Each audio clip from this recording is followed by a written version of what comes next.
తన్ను తాను తగ్గించుకునేవాడు హెచ్చించబడును, తన్ను తాను హెచ్చించుకునేవాడు తగ్గించబడును.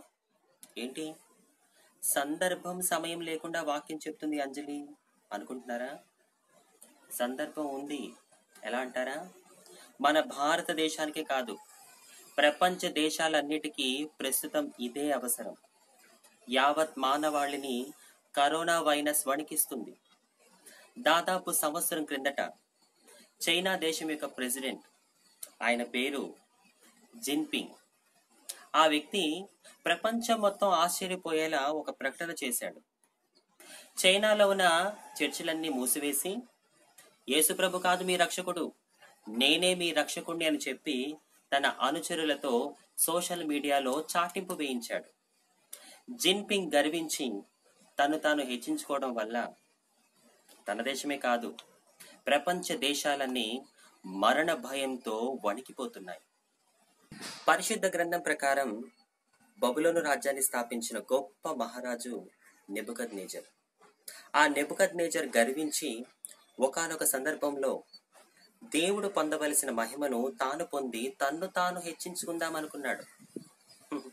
మరి దేవుడు ఊరుకుంటాడా? అతని గర్వాన్ని అణిచాడు.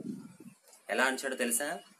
చివరికి నెబుకద్నెజరు పశువు మనస్సు గలవాడై గడ్డి మేసినట్లు చేశాడు. క్రైస్తవ్యమా జాగ్రత్త, గర్వించే వారిని దేవుడు గడ్డి తినిపిస్తాడు. నా ప్రియ సహోదరి సహోదరుడా, మన కడుపు నిండితే చాలే, పక్కనున్నవాడు తింటే ఎంత తినకపోతే ఎంత. క్రైస్తవులుగా ఇలా ఆలోచించడం మనకి ఉండాల్సిన లక్షణమేనా? పరిశుద్ధ గ్రంథం మొత్తం ఒకే మాట మీద ఆధారపడింది. ఏంటో తెలుసా? నిన్ను వలె నీ పొరుగు వారిని ప్రేమించుము. మనము చేసే ప్రార్థన వల్ల మనము, మన పిల్లలు, మన కుటుంబము సంతోషంగా ఉంటే సరిపోదు.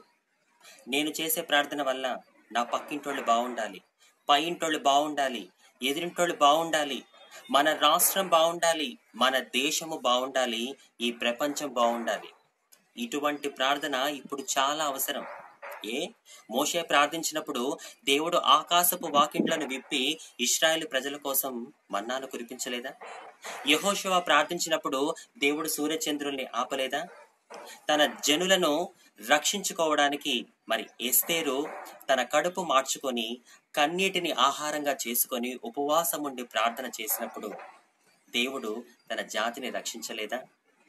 వీళ్ళందరూ ఆశ్రయించిన దేవుణ్ణే మనము కూడా ఆశ్రయిస్తున్నాం. ఆయనకి తెలుసు తన ప్రజల్ని ఎలా కాపాడుకోవాలో. అందుకే పరిశుద్ధ గ్రంథంలో ఒక అద్భుతమైన లేఖనాన్ని ఈ సమయంలో మీ అందరికీ చూపించాలని ఆశపడుతూ ఉన్నాను. నా పేరు పెట్టబడిన నా జనులు తమ్మును తాము తగ్గించుకొని ప్రార్థన చేసి నన్ను వెతికి తమ చెడు మార్గములను విడిచిన ఎడల ఆకాశము నుండి నేను వారి ప్రార్థనను విని వారి పాపమును క్షమించి వారి దేశమును స్వస్థపరచుదును.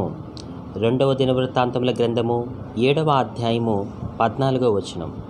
So my dear brothers and sisters, మన దేశమే కాదు, ప్రపంచ దేశాలన్నీ స్వస్థపరచబడాలి అంటే మనల్ని మనం తగ్గించుకొని ఆకాశము నుండి దేవుడు మన ప్రార్థన ఆలకించే వరకు ప్రార్థిద్దాం.